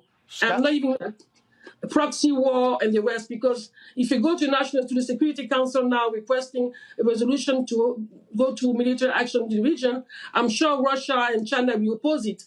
So it's really a dilemma. But it's come down to how do we define democracy? How do Africans have to define their own political system to make sure the leaders are representing the will of the people? Scott? Yeah, but that being said, the military junta certainly has to negotiate. To date, they have not been willing to negotiate, even with the U.S. and France and the Japanese and the strategic importance of Niger. They're bigger and broader geopolitical influences and interests in Niger. Do you see the military opposition that's in office right now, or at least arguably in office? Do you see them coming to the table in good faith or risking military intervention or some level of military intervention, notwithstanding how difficult that would be? They've got to negotiate, don't they? Absolutely. That's why I'm saying that it's unfortunate that they were not able to. They refused to engage with all the leaders who came to them. So I don't know why. Hopefully, we will know very soon. The only thing, the invitation, yeah. What's going to change that? What's going to change that? Maybe now that they have elected a prime minister, they did yesterday. Maybe General Chani will give a mandate to that prime minister to negotiate. That will be a sense of recognition for him. So the thing is, the promise of negotiation was for you to release President Bazoum. And I think that's why they don't want to engage, because they don't want to give back the power to Bazoum. They want to embark into a traditional way that what we saw in other countries where the junta would take the control of the country, they put a transitional president, and they organize election. They want to see that scenario. But what we are telling them now is reinstate the president and let's engage. So the premise of negotiation, in my view, may be why they are not engaging. They want to be recognized. All right, then. Well, look, we appreciate you joining us to break it all down, and hopefully this will come to a peaceful resolution. Thank you very much. We all hope so. All right. Thanks so much. All right, folks, I'll be back. We come back. Boy, people are still talking about Montgomery. We got more great videos to show for y'all. The Riverfront Rumble. And of course, I know Scott, Robert, and Rebecca can't wait to weigh in on that as well. Folks, if you're watching on YouTube, hit that like button. Also, download our app. Apple phone, Android phone, Apple TV, Android TV, Roku, Amazon Fire TV, Xbox One, Samsung Smart TV. You can also support us with your resources. Our goal is to get 20,000 of our fans contributing on average $20, $50 each. That's $4.19 a month, 13 cents a day. You get this show. You get 6 other shows. We're doing stuff ain't nobody else doing, taking the show on the road, broadcasting from around the country. Trust me, folks. The revolution ain't gonna be televised, but it's gonna be streamed. Send your check and money order to P.O. Box 57196, Washington, D.C. 20037-0196. Cash App, $RM Unfiltered. PayPal, R Martin Unfiltered. Venmo is RM Unfiltered. Zelle, Roland at RolandSMartin.com. Roland at RolandMartinUnfiltered.com. Be sure to get a copy of my book, White Fear, How the Browning of America is Making White Folks Lose Their Minds. We'll be right back. Question for you. Are you stuck? Do you feel like you're hitting a wall and it's keeping you from achieving prosperity? Well, you're not alone. On the next Get Wealthy with me, Deborah Owens, America's Wealth Coach, you're going to learn what you need to do to become unstuck and unstoppable. The fabulous author Janine K. Brown will be with us sharing with you exactly what you need to do to finally achieve the level of financial success you desire through your career. Because when I talk about being bold in the workplaces, I'm talking about that inner boldness that you have to take a risk, to go after what you want, to speak up when others are not. That's right here on Get Wealthy, only on Black Star Network.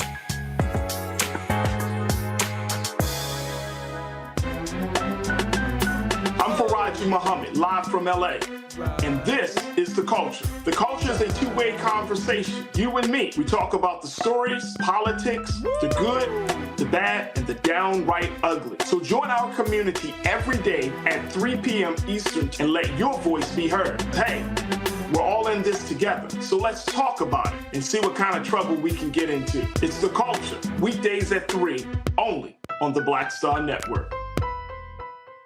This week on The Black Table with me, Greg Carr, reparations. Is it finally time? 2 of the country's foremost authorities on the subject will join me to try to answer that very question. A powerful installment of The Black Table with me, Greg Carr, right here, only on the Black Star Network. I am Tommy Davidson. I play Oscar on Proud Family, Louder and Prouder. Right now, I'm rolling with Roland Martin, unfiltered, uncut, unplugged, and undamn believable. You hear me?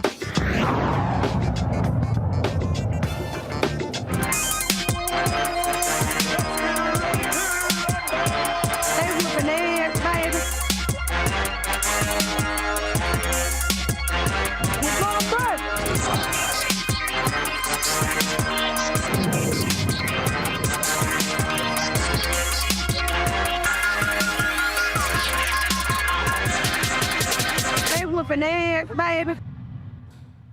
Ooh, I ain't got nothing but time but to sit here and just clip my nails and file my nails watching all of these wonderful Montgomery videos. Let's go ahead and get this thing started. Roll it. Hello, and welcome back. A lot of you all have said, Rashonda, you're not a black fitted cap tossed in the air, but you stay bringing us together. And to that I say, thank you. Today we're here to discuss the ABB. Oh yes. The Alabama Broke Bra, National Fuck Around and Find Out Day, August 5th. It's really very simple. Let's check the board. Quick recap before lesson. There's a dock worker standing here, looks to be in his late 50s, early 60s. Ask these people who owns this boat, happen to be Caucasian, move their boat, okay? Because there's a ferry trying to dock here, okay? Seems simple, guess not, okay? They get into it, assault this man. He tosses his black cap in the air, okay? Signaling our ancestors that were dropped off in this very area hundreds of years ago, okay? And every black person in the area, okay? A young man over here, Michael Phelps, he swims Over here, rings himself off. And then we see the most beautiful thing ever. There are black men skipping with no shirt on. Anytime you see a black man, no shirt on, skipping with his jeans and belt and shoes still on, he's not coming to jump rope with you. He's gonna take your soul. Now, some older gentlemen show up giving old school bink, bink, bink, binks to everybody. Now, I'm not sure if they came from the VFW or they crossed line for Q's in 1993, okay? But they weren't playing with anybody, okay? One of them picks up a chair, white folded chair, hits Susan B. Anthony over the head. Police then arrest some people, detain some people, and here we are, okay? The lesson in this is, number one, violence is the answer when the question is, can you put your hands on me? It's a sweltering hell no, and I'm going to answer you with my left and my right, okay? I want you all to get this if you get nothing else. We are tired. We're the type of tired that sleep can't fix, and we're not fucking around anymore, okay? Thanks. The type of tired that sleep can't fix. Rebecca, you got a kick out of that Susan B. Anthony line. Yeah, so I'm on the road. I'm actually in Chicago, and I was trying to catch up on what happened. I started to get all these memes and texts from people of just folding chairs. So shout out to our ancestor who invented the white folding or the folding chair, period. Brother Nathaniel, we appreciate you for this moment. But just like all the jokes and the memes, there's a Spotify playlist that's like 2.5 hours. It's called the Alabama Bra F Brown to Find Out playlist. It's Nuck If You Buck. It's everything for 2.5 hours. You need to get pumped up. But I will always recognize August 5th as Cinco de Negro. And I will never not recognize August 5th as that. I guess it's amazing. The Montgomery Sweet Tea Party. All right, let's roll our next video. The thing I want to say about this Montgomery, Alabama brawl down there on the riverboat brawl is that I'm just very worried and very concerned for Jason Aldean and all his fans and followers and what they going through emotionally right now when they see black people beat up some racists. I mean, that must be hard. It's got to be hard for them to see that. Those poor redneck motherfuckers, man. I know it's hard. Y'all to watch that happen. It ain't supposed to go like that. Racists ain't supposed to get instant karma. No. Don't try it in a small town, Jason Aldean said. He was warning black people, don't try justice here. Don't protest for your rights here. And then to see them 4 or 5, 6, 7, whatever the hell, many racists down there just get the fuck beat out of hit. An old white lady hitting her head with a chair. Oh my God, can you imagine? I'm just worried about Jason Aldean and all his fans, what they must be feeling right now. Can you imagine how Ron DeSantis must feel when he saw this shit? Why y'all think he had that Stop Woke Act? To stop woke is to stop black people from being unity. Stop white and black people from being unified for justice racially. He is trying to stop racial justice in its tracks, and then this fucking Montgomery brawl happens. What the fuck is Ron DeSantis gonna do now? His poll numbers is down. I mean, it must be hard for these fucking racists out here in America. God knows what Trump is doing. I'm worried about him, y'all. It must be a real hard time. And I just heard that Ron DeSantis now, he's going to ban the folding chairs in Florida. And they hit that poor white lady in the head with a chair. I mean, they hit a woman, y'all. That's right. They hit a woman who was trying to defend her racist husband. So she deserved it. She literally deserved it. I'm sorry. She deserved it. And it was hard to watch, all that violence. And the main reason it's hard to watch is because it's so fucking funny. You laugh at hard, it hurts.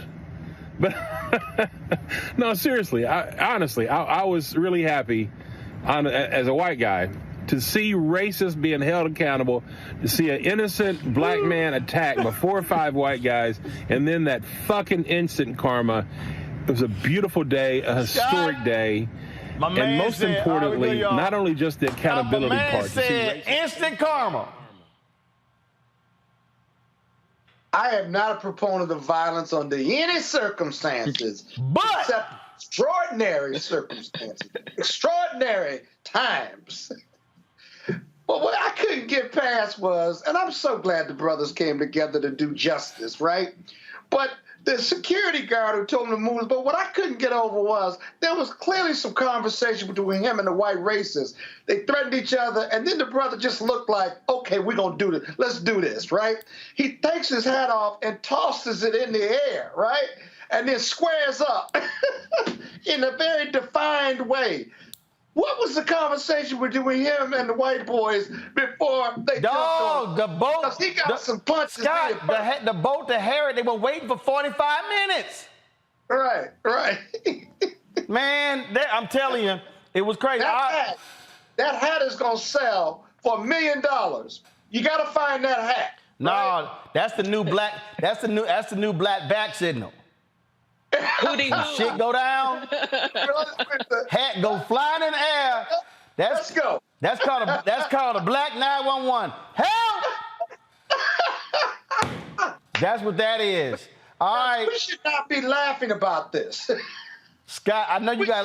We should not be laughing about this. No, we should not, but we are. So I know you got to leave in 5 minutes. I'm gonna squeeze in one more video before you leave. Go. For a second. Had it been a couple of black guys on that boat and... All right, bud, let's talk about what you're really upset about. What you're really upset about is the fact that white people are the villain in this story. Shut the fuck up, Chris. Black people do not have to imagine if the roles were reversed when our ancestors enslaved their ancestors for damn near 400 years. We all saw what happened. A lone black security guard doing his job was ignored, disrespected, and attacked by a group of white people. Those are the facts. We are not gonna flip the script on this one. Bro, do you watch the fucking news? Are you aware of anything? What do you mean flip the script? All those white people jumped that man. Talk about that shit. Christopher, first of all, this is for you and every other white person who's like, let's just flip the script. Look me in my eyeballs when I say this. We are not going to change the narrative. What we saw was a single black man get jumped by a group of violent white thugs. You want to talk about embarrassing? Do you hear yourself? This is not the take. Not the take. Being that it was the white privilege way of thinking people, white supremacist ideology thinking people started that whole fucking mess. Hey, Robert, I love to see the white folks checking their own. And you know, to this point that Scott was making, I've heard other people saying that I don't support violence. I don't support violence in any form. I support violence. In the words. Oh, we know your ass. Hold up. We know you got a whole gunshot under your chair. Look. In the words of H. Rat Brown, violence is as American as cherry pie. In the words of Frantz Fanon, colonialization by its very nature is violent, and that any group that has been oppressed, it has every right to use violence to throw off those chains of oppression. Fanon even said that this is part of the cleansing nature of the revolutionary narrative. The reason that they have told us that black folks are supposed to turn the other cheek and smile and sing and walk down the street and get beat upside the head and dog sick on us, because they don't want us to know about the Stono Rebellion. They don't want to tell us about Nat Turner. They don't want to tell us about John Brown. They don't want to tell us about Elaine, Arkansas in the bloody summer of 1919. They don't want to tell us that the SELC had a gun cellar below the building when it came to those revolutionary battles. They want us to think that maybe if we just sing enough songs and hold enough hands, maybe after 4, 5, 6, 700 years, white folks will decide that we're allowed to have equality in this country, and to see brothers stand up and fight back in the true revolutionary spirit is something I think codified black folks. One of my radio listeners today said this is the biggest moment to unify black folks into OJ verdict.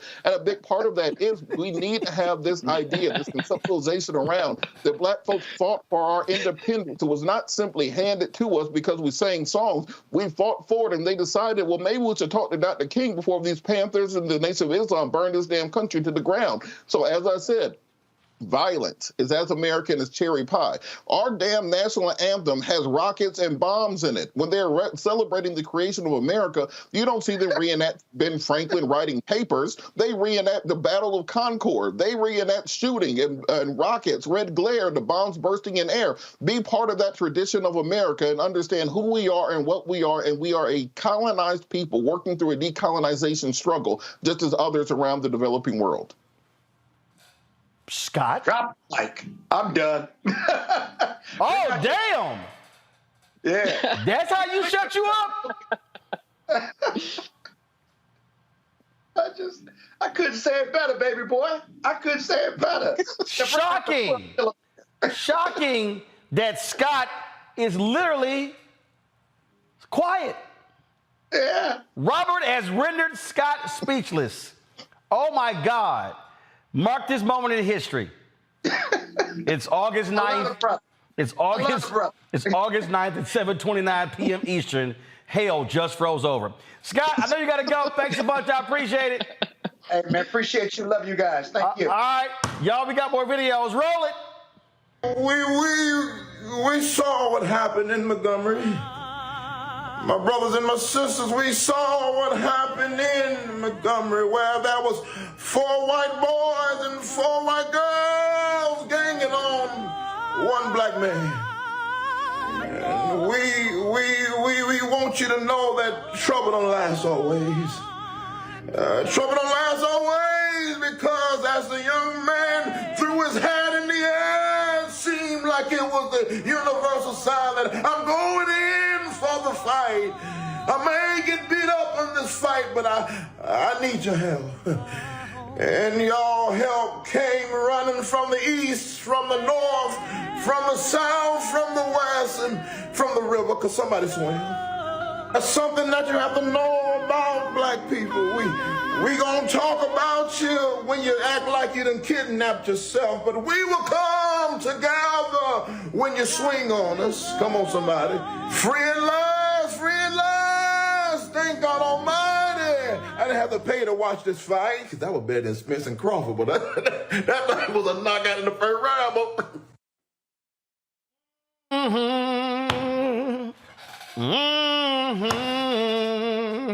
All right, roll the next one. Lift every chair and swing till earth and organs ring, ring with the harmony of liberty. Let our rejoicing rise high as the listening skies. Let it resound loud as a rolling sea. Swing that chair full of the might of the ancestors behind us. Swing that chair full of the strength that the presence has brought us. Facing the rising sun of our new day begun. Let us swim on till victory is won. See, Rebecca, you should always stand up and lift your voice and sing. Look, shout out to Aquaman. If there is never a reason for black folks in this country to learn how to swim, this is the reason why. Make sure you know how to swim, because you never know when you're going to get the hootie hoo or the hat is thrown, or you're going to have to go across that river. All right, roll it. Not one person recognized the fact that a grown-ass fucking man hit a woman over the head with a fucking folding chair. But did she die? What do you mean? We all recognize that, Mr. Jean Jacket Jeff. I don't know about anyone else on here, but I've watched it probably at least 48 times. And it keeps getting funnier every fucking time. Because you see what happened here, Jean Jacket Jeff, is that old woman, she felt froggy. And you know what she decided to do? She decided to jump. And you know what happened? She got fucking thumped. And that's what happens. If you want to go out there and you want to try jumping in, fighting with the men and everything like that, then prepare to get your shit rocked. Zero sympathy. Zero sympathy for those entitled fucking assholes that just thought that they could do whatever the hell that they want to do. You mean to tell me you watch that whole video and you're just like, the grown man hit the woman. That's right. And that grown woman hit the man too. That's why she was laid the fuck out on the ground. Did you see that man that got beat out of his Crocs though? Did you see that, Jean Jacket Jeff? Because that shit was, that was equally as funny. You see, I'm not a violent person, Jean Jacket Jeff. That's the old me, okay? I'm not a violent person anymore, but I'm also not above fucking violence. Let me ask you this. Could you imagine, can you even begin to imagine what would have happened to that man if all those other people didn't come jump in and have his back? Don't worry, I'll wait. Go ahead, answer. Never mind, you don't have to answer because we all know what would have happened. I am glad that karma instantly got them. I'm glad that all of those people had that man's back, and I am glad that that man got beat out of his fucking Crocs. Oh, Robert, it's true I gotta holler. She said, first of all, Jean Jacket Jeff. And then she said she felt froggy. One, we got to stop allowing our culture to be so easily exported to everybody else. The black folks who create these terms and these ideologies, they never make a penny off of them. They just simply get incorporated into the modern society, and then 5 years from now, we'll be getting froggy by Bud Light or something along those lines because they love stealing our intellectual property. They love our culture. They don't love us. And I think the bigger point that we also have to think about in this situation is what happens if the cameras aren't there? What is the story and the narrative that comes out of this quote-unquote brawl, the battle for Montgomery, without 4K video in real time being uploaded to the internet? As opposed to the reality of what happened, we'll probably get a story of a group of young black men attacking a boat full of patrons on the docks, all of whom are armed and XYZ, and there will be a very different situation. So it's important for us to make those types of systemic changes to the criminal justice system that we were talking about earlier in the show to make sure that we have black prosecutors, that we have black police chiefs, that we have people in positions of power so that black men can be believed, because this isn't the first time these things have happened. It's some of the first time we have real-time live streams and 4K video that we could actually see what actually took place. There are probably hundreds, if not thousands, of black men in jail right now for doing exactly what these men did, defending another brother or sister from a racist white attack, but they did not have the benefits of video, which is why when we talk about Election Day, we need to say throw the hat, but don't just throw the hat when you're being attacked directly by white racists.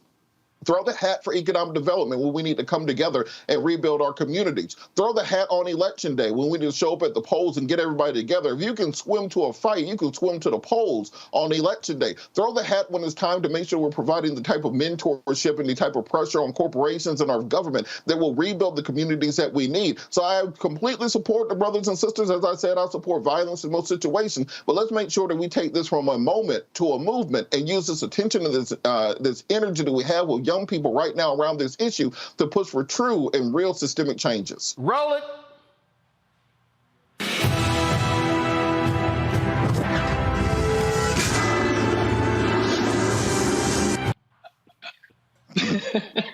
Roll the next one.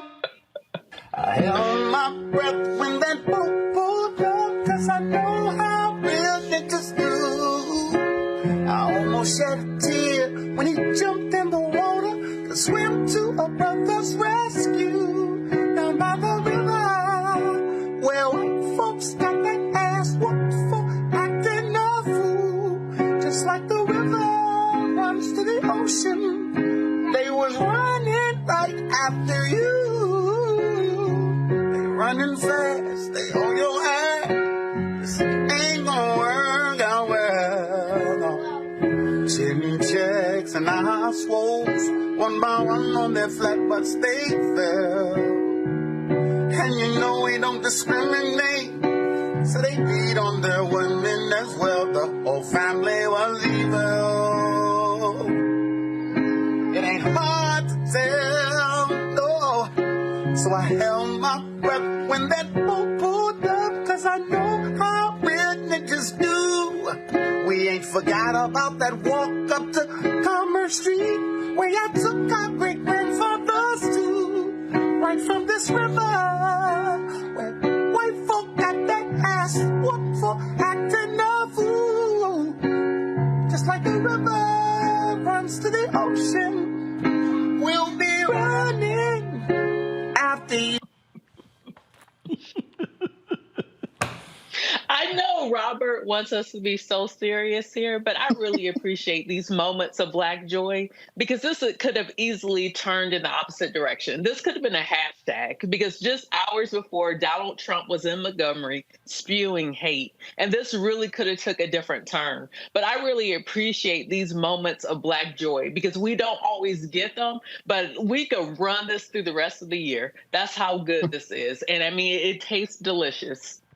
Oh, it absolutely is. By the way, go to my iPad. 2 of the 3 white men who have been facing charges have not turned themselves in.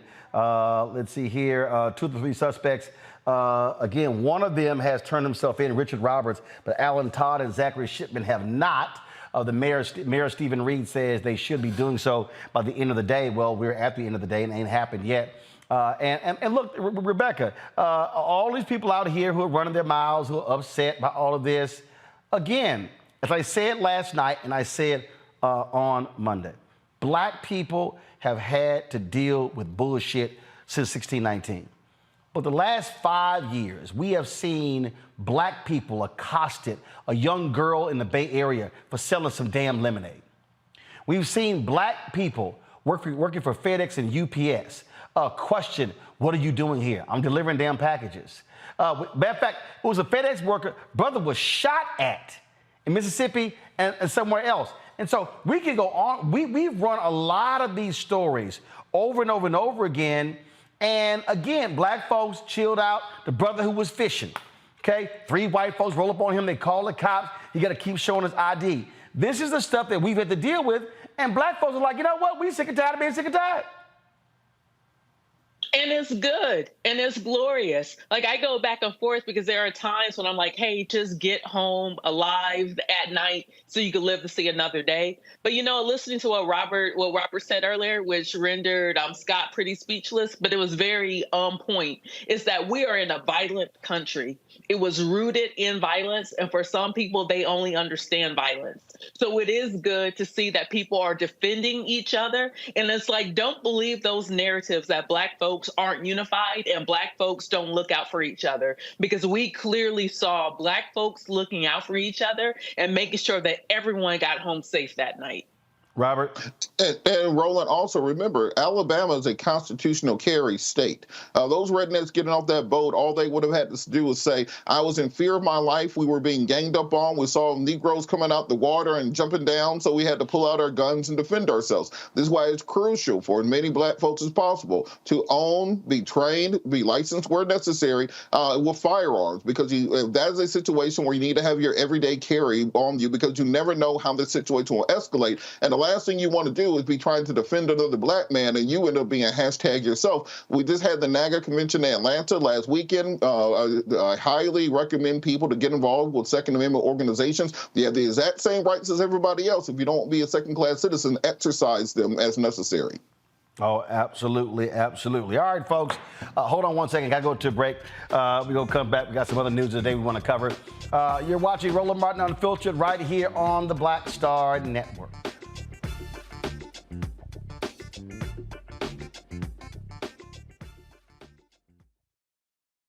This week on The Black Table with me, Greg Carr, reparations. Is it finally time? 2 of the country's foremost authorities on the subject will join me to try to answer that very question. A powerful installment of The Black Table with me, Greg Carr, right here, only on the Black Star Network. On the next A Balanced Life with Dr. Jackie, we're talking all things mental health and how helping others can help you. We all have moments where we have struggles, and on this week's show, our guests demonstrate how helping others can also help you. Why you should never stop giving and serving others on the next A Balanced Life here on Black Star Network. Question for you. Are you stuck? Do you feel like you're hitting a wall and it's keeping you from achieving prosperity? Well, you're not alone. On the next Get Wealthy with me, Deborah Owens, America's Wealth Coach, you're going to learn what you need to do to become unstuck and unstoppable.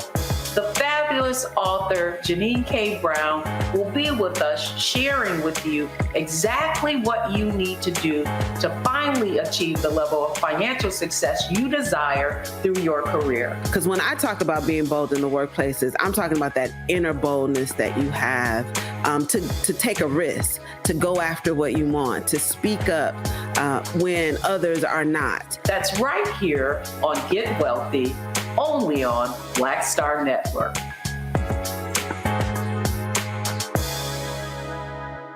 This is Essence Atkins. It's the Love King of R&B, Raheem Devon. It's me, Sherry Shepherd, and you know what you watch. You're watching Roland Martin, Unfiltered.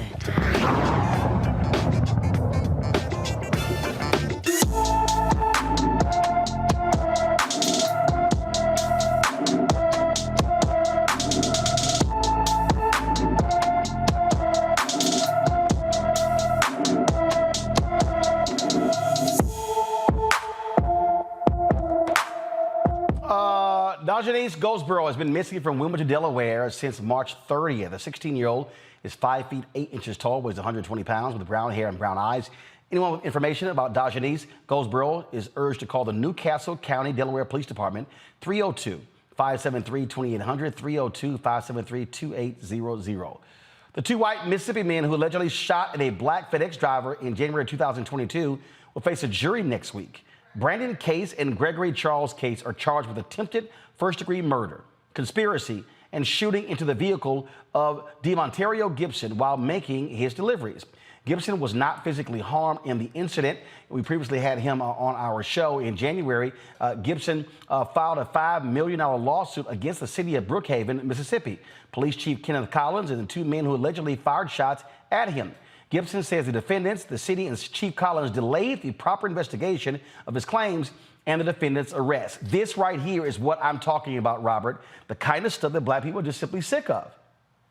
No, you're absolutely correct. And when I was talking to some of my white friends about why black folks were going off so much about the Battle of Montgomery, and this is part of the reason. We're so used to not having justice. We're so used to not being believed. We're so used to this striated culture that we have in America, where we still have never judicially overturned the Dred Scott decision, and the conceptualization that black men have no rights that a white man is prone or required to respect. That when we see a win for our team, for our group, for our ethnic group, of course we're going to take this and move forward with it. And I think that part of the problem that we have in this country is that justice is so often delayed for black Americans. And that now we've created this environment of white victimization, where you have Donald Trump and Ron DeSantis and an entire cable news apparatus surrounded by this idea of empowering poor white people in this country to believe that the way that they can exert power and regain their status in America, that Leave It to Beaver conceptualization of what it was to be white,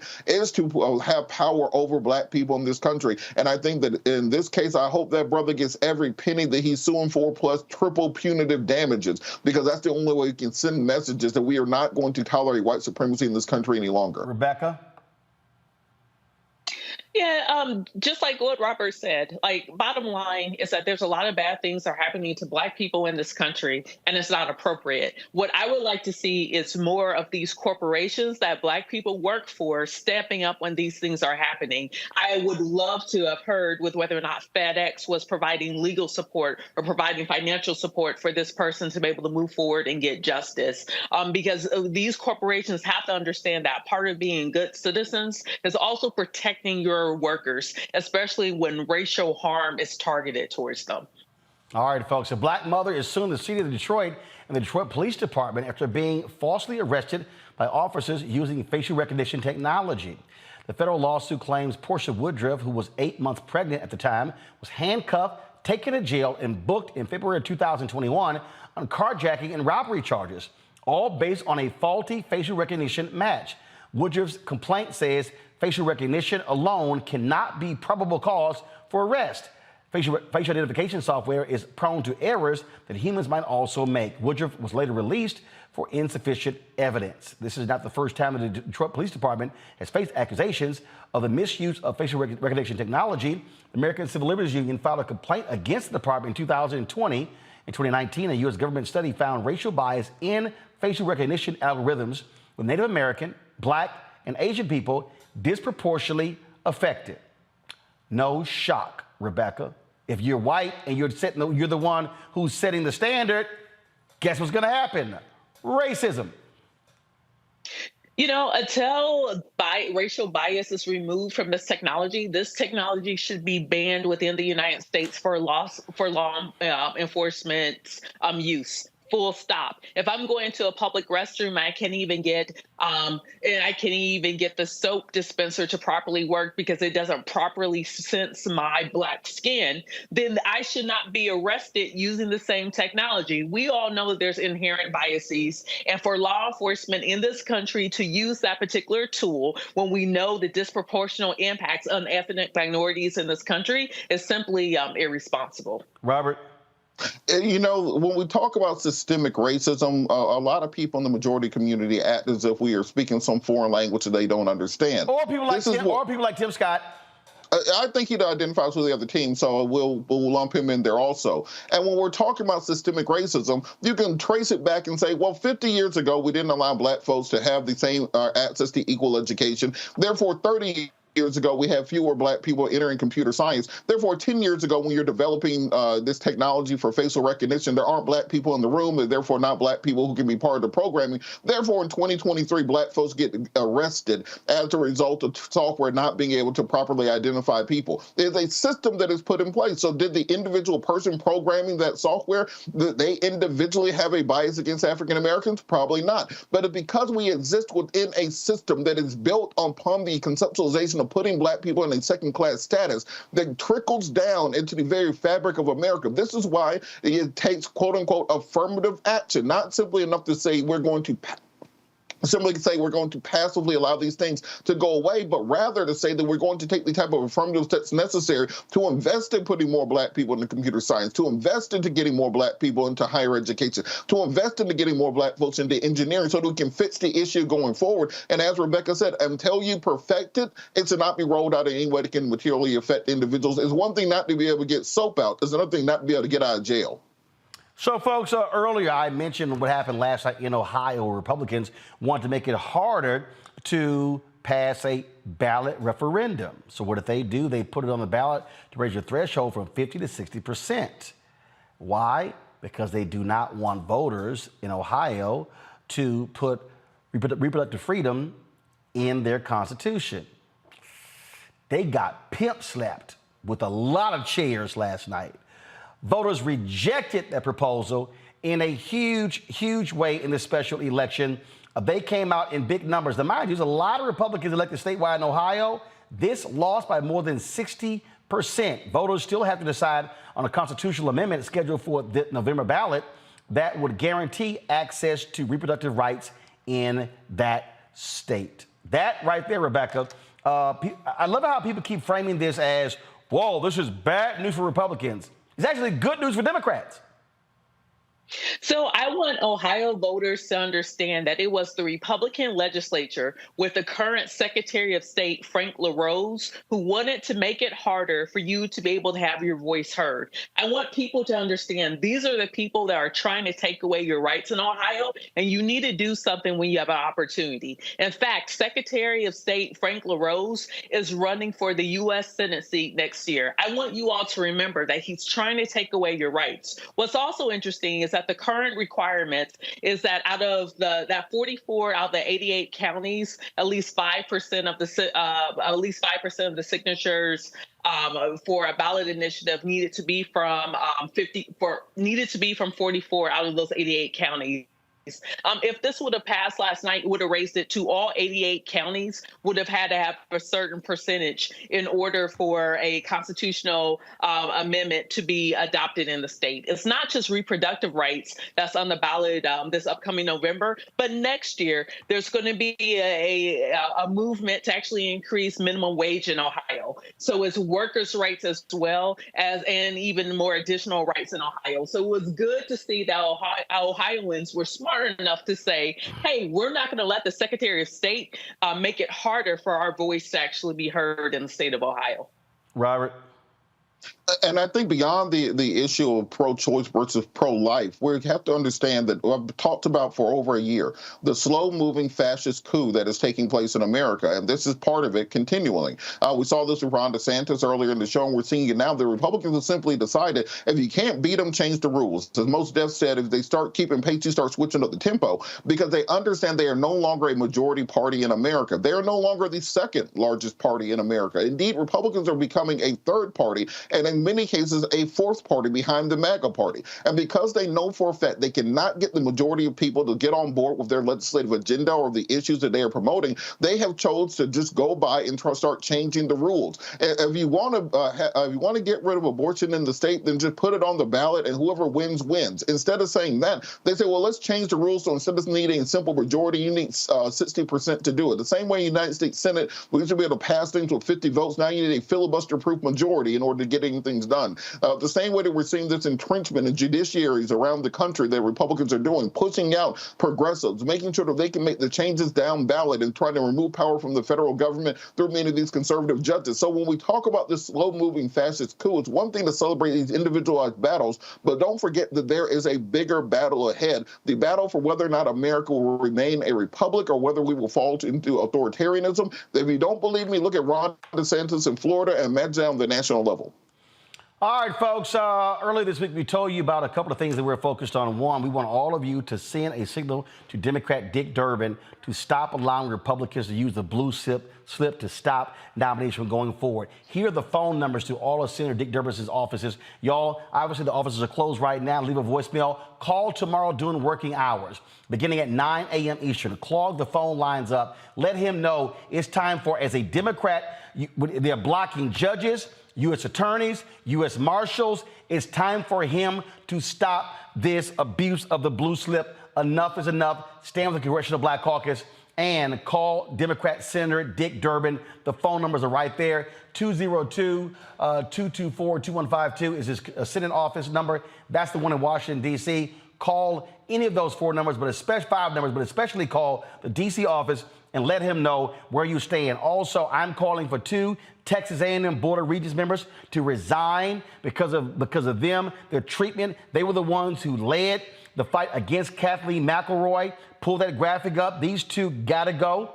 It's time for them to go. And so I want you to do the exact same thing. Call Texas A&M, call the system and say they got to go. We're going to be giving you the numbers as well. But those regents have got to go. Jay Graham, David Beggett, they have got to go. What they did by simply saying that, oh, I thought we were creating a journalism department to have more conservatives in the media. I want you to call 979-458-7700, 979-458-7700.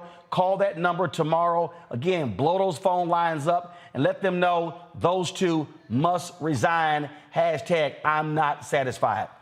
Rebecca, Robert, I appreciate y'all being on the panel today. Thank you so very much. Thank you for all the laughs and the great knowledge as well. Folks, when we come back, I was at Cincinnati Music Festival, courtesy of P&G. I stopped by a number of their activations.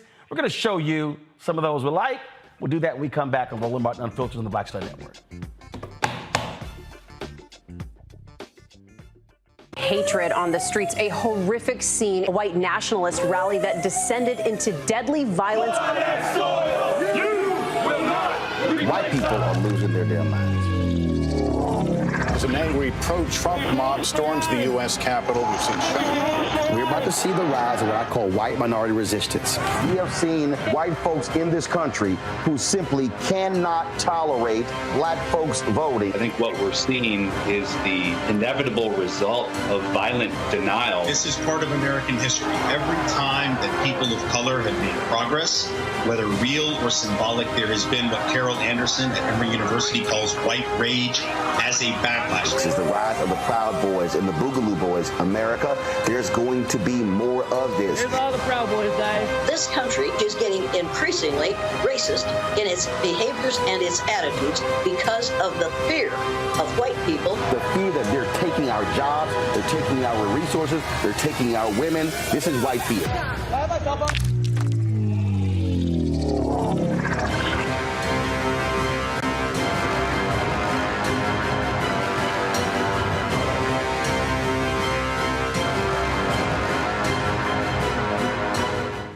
Question for you. Are you stuck? Do you feel like you're hitting a wall and it's keeping you from achieving prosperity? Well, you're not alone. On the next Get Wealthy with me, Deborah Owens, America's Wealth Coach, you're going to learn what you need to do to become unstuck and unstoppable.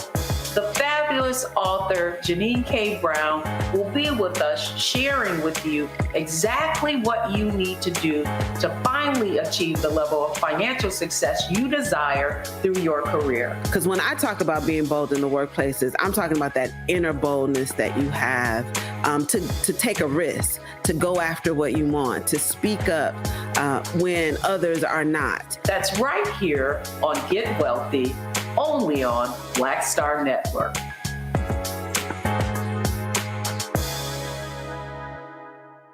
Carl Payne pretending to be Roland Martin. Holla! You ain't got to wear black and gold every damn place, okay? Ooh, I'm an alpha, yay. All right, you're 58 years old. It's over. And you are now watching Roland Martin Unfiltered. Uncut, unplugged, and undamn believable.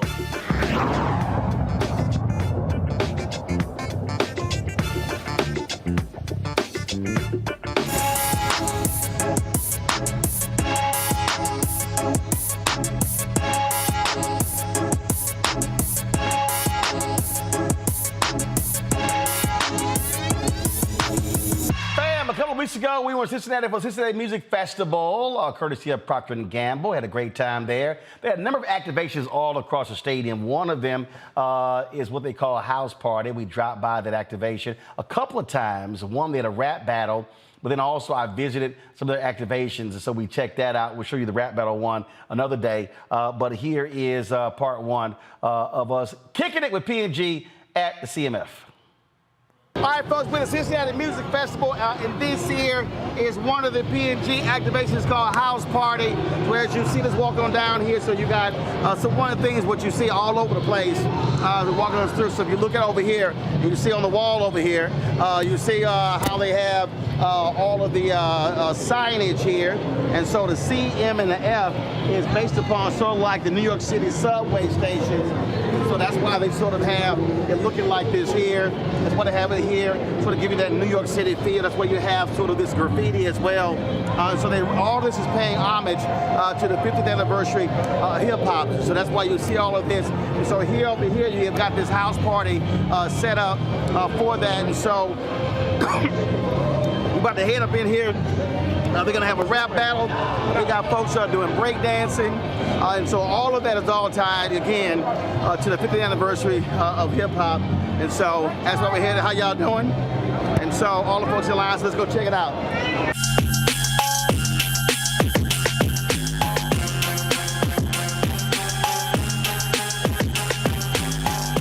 All good. And so, again, how you doing? So you see all the sort of stuff they got going over here. So you got the gang stuff happening over here. You got the Fabrice over here. Of course, you got the dance floor over here as well. Then of course you got the Dawn setting over here. And so again, check out these Swiffer. Let's go over here. The young lady with the glasses. Okay. How you doing? Yeah, they got you. Yep. All right. So what are y'all doing? Okay, they have to imitate the dancer in order to get a Swiffer. Okay. So they gotta match his moves. Okay, gotta match. So they gotta we gotta match his moves. Match his moves. All right, let's go. Oh, you doing it too? No, we recording. Okay. We already did ours. So what we're gonna do is 1, 2. Roll. Okay. Yeah. Yeah, that's it. 3, Do that 4, roll. Roll it. Look it up. 5, 6, 7, 8. That's it. That's it. That's There it. we go. That's one. Yeah. That ain't complicated. That's why I asked you. You doing it? Man, that's easy. Come on in here, get him. All he did, he You want just. him out? It's one You right want him there. out? I can do without him out. All right, come on, let's go. Go ahead, go ahead. 6, 5, 6, 7, 8. 1, 2, 3, 4, 5, 6, 7, 8. All right. All right, she won. One more time. All right, so what they're doing is, so you got the opportunity to win in one of the Swifters here, and so that's what they're all doing in here. 6, 7, 8. 1, 2, 3, 4, 5, 6, 7, 8. Okay, it's the new Dawn. Easy squeeze, 5 times strong. I'm trying to get a little bubble action for you. What that gun do? It's just a bubble gun. It's the ambiance. Oh, I thought that was like. You're supposed to sit down and get a picture with that it. was for cleaning the counter or something. No, this is for cleaning the counter. Oh, okay. All You right. only need just a little bit. 5 times as strong. All right. I use it every day in my kitchen, so. Cascade. Yes, sir. All right. What you know about Cascade? Well, I know that it's a, it says it right there, scrape, load, and done. So all you gotta do is put your dishes in the dishwasher and load them and turn it on. So you didn't know a black man created this? Yes. I had to mess with him. Yeah, Dennis Weatherby is the brother who created Cascade. So I had to shout that brother out. I had to mess. I was like, man, you guys are supposed to lead with that. So had a great time there. We got lots more videos from Cincinnati Music Festival we have not shared. We're going to be sharing those with y'all over the next few days as well. We had a great time there. Looking forward to our next engagement with Procter & Gamble. Again, we thank them for partnering with us here at the Black Star Network. All right, folks, that's it. I'm going to see you guys tomorrow right here on Roland Martin Unfiltered. Don't forget, we're almost at 2,000 likes on YouTube, y'all. It's just 200 more. Hit the doggone button. Hit the like button. By the time I get done, I should see 2,000 likes on the channel, all right? Download the Black Star Network app. We're at 72,000, about 73,000. Y'all, let's get to 100,000, okay? Let's get this thing done. We're at 1.1 million on our YouTube channel. I'll give you the actual number. It's 1,100,012,876. And so we should easily, y'all, be at, 100,000 downloads of the app. Apple phone, Android phone, Apple TV, Android TV, Roku, Amazon Fire TV, Xbox One, Samsung Smart TV. Also, we appreciate if you contribute to our Bring the Funk fan club. Your dollars make it possible for us to do what we do each and every single day. So your check and money order to P.O. Box 57196, Washington, D.C., 20037-0196. Cash App, $RM Unfiltered. That's right. PayPal, R Martin Unfiltered. Venmo is RM Unfiltered. Zelle, Roland at RolandSMartin.com. Roland at RolandMartinUnfiltered.com. Y'all, come on, just 100 more likes. We're at 2,000. Hurry up, let's go. Hit the like button, y'all. Don't forget to get a copy of my book, White Fear: How the Browning of America is Making White Folks Lose Their Minds. Available at bookstores nationwide. Download the copy, audio and Audible. Get your copy on Amazon, Barnes & Noble, Books A Million, Target, all of those bookstores. Don't forget, we now can be seen on Amazon News, our 24-hour streaming channel. We're on Amazon News, so simply go to Amazon Fire, go to Amazon News, say, Alexa, play news from the Black Star Network. You can also catch our 24-hour streaming channel on Plex TV. Check us out there as well. And Birmingham, I'm going to be in the house on Friday. Looking forward to that. And so, book signing at the Harambe Room, 1815 4th Avenue North in Birmingham. I want to see you there. Guaranteed you get your book, folks, by RSVPing. It's free and open to the public, but send an email. And anybody who emails, you're going to be guaranteed to have your book, okay? I'm going to sell out. So send an email to make sure you have your book. Info at RolandSMartin.com. We'll have a list.